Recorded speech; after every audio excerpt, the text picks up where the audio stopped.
இயேசு கிறிஸ்துவில் பிரியமுள்ள சகோதர சகோதரிகளே, அன்னையுடைய அன்பு பிள்ளைகளே, இயேசுவின் இனிய நாமத்தில் உங்கள் அனைவருக்கும் இனிய காலை வணக்கம். இன்று வியாழக்கிழமை. இன்றைய நாள் இனிய நாளாக, ஆசீர்வதிக்கப்பட்ட நாளாக அமையட்டும்.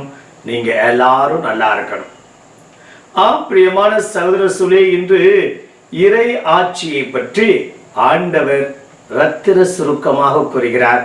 அந்த இறை ஆட்சி அங்கு இங்கு என்று தேடி அலைய வேண்டாம்.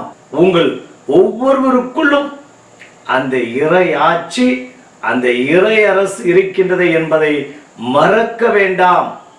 நீங்கள் தான் அந்த இறை அரசு. பிரியமான சகோதர சகோதரிகளே, கஸ்தூரி மானை பற்றி நாம் நிறைய கேள்விப்பட்டிருக்கின்றோம்.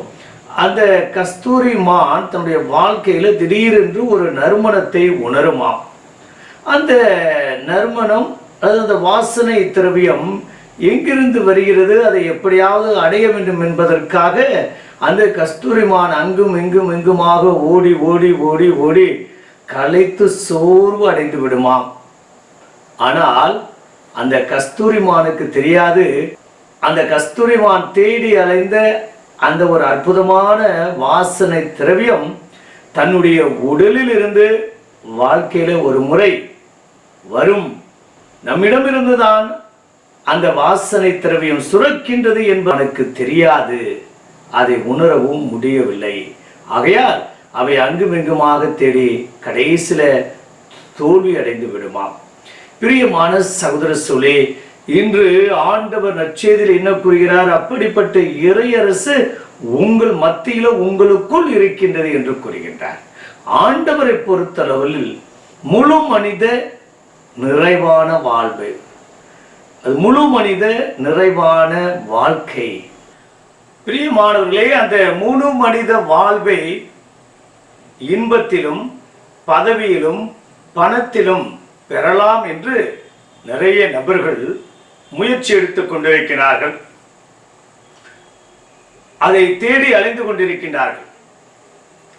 ஆனால் ஆண்டவர் கூறுவதெல்லாம் அந்த இறையரசு உண்மையானது, நிலையானது, நிறைவானது, ஒருபோதும் கனவல்ல, கற்பனை அல்ல என்பதுதான் இந்த நாளில் நாம் புரிந்து கொள்வது. அப்படிப்பட்ட அந்த இறை அரசு சமத்துவம், சகோதரத்துவம், மனித மாண்பை காக்கக்கூடிய அரசு தான் அந்த இறை அரசு. பிரியமான சகோதர சகோதரிகளே, இன்று எத்தனையோ நபர்கள் இதுதான் அரசு, இதுதான் ஆட்சி, இதுதான் என்று மக்களை பல விதத்துல திசை திருப்பி மக்களை குழப்பக்கூடிய ஒரு சூழ்நிலையில எங்கு சமத்துவம், சகோதரத்துவம், மனித மாண்பு, மனிதனை மனிதனாக மதிக்கக்கூடிய அந்த மாண்பு எங்கு இருக்கின்றதோ அங்கு இறையரசு உண்டு என்றால் அது மிகையாக. உங்களுக்குள் அந்த இறையரசு இருக்கின்றது என்று ஆண்டவர் கூறுகிறார் என்றால் நாம் ஒவ்வொருவரும் அப்படிப்பட்ட சமத்துவம், சகோதரத்துவம், அந்த மனிதனை மனிதனாக, அந்த மனித மாண்பை மதிக்கக்கூடிய மக்களாக யாரெல்லாம் வாழ்கின்றார்களோ, எங்கெல்லாம் அதை நிலைநாட்டுகிறோமோ அங்கெல்லாம் இறையரசு மலர்ந்து கொண்டுதான் இருக்கின்றது. நாம் ஆண்டவருடைய இரண்டாவது வருகை பற்றி நாம் நிறைய நேரங்களில் சிந்தித்திருக்கக்கூடும். ஆனால் நீங்களும் நானும் வாழ்கின்ற போதே அந்த இறை அரசை வாழ வைக்க வேண்டும், மலரச் செய்ய வேண்டும், நிலைநாட்ட வேண்டும். அப்படிப்பட்ட நிறைவான வாழ்க்கையை நமக்கும் நம்மோடு இருக்கக்கூடிய நபர்களுக்கும் கொடுக்க வேண்டும் என்றால் அது மிகையாகாது. பிரியமான சகோதர சகோதரிகளே, நிறைய நேரங்களில் அந்த மனித மாண்போடு நாம் நடந்து கொள்வதில்லை. தனக்கென்றால் ஒன்று, பிறருக்கென்றால் வேறு மாதிரியாகவும், blood is thicker than water என்று கூறுவார்கள். இதோ என் இரத்தம், என் உடல், என் இனம் என்றால் துடிக்கின்றது. அதே வேறு எங்காவது நடந்தால் அது ஒரு செய்தியாக அல்லது அதை ஒரு பொருட்டாக கூட எண்ணாத ஒரு நிலை.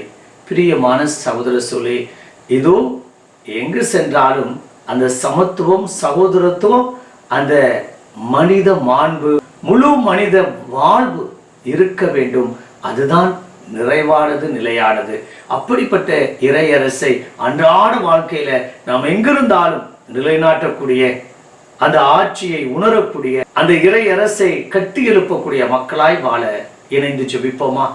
பரலோக தந்தை இறைவா, இந்த அருமையான இனிமையான நாளுக்காக உமக்கு நன்றி செலுத்துகிறோம் தகப்பனே. அப்பா, அந்த கஸ்தூரிமானை போலதான் இதோ அங்கு இருக்கின்றது, இங்கு இருக்கிறது, இங்குதான் நிறைவு, அங்குதான் நிறைவு, இங்குதான் நிம்மதி, இதுல தான் அதிலே தான் என்று அலக்களிக்கப்பட்ட மக்களாய் நாங்கள் வாழ்ந்து கொண்டிருக்கிறோம். அப்பா, அந்த இறையரசு எங்களுக்குள் இருக்கின்றது.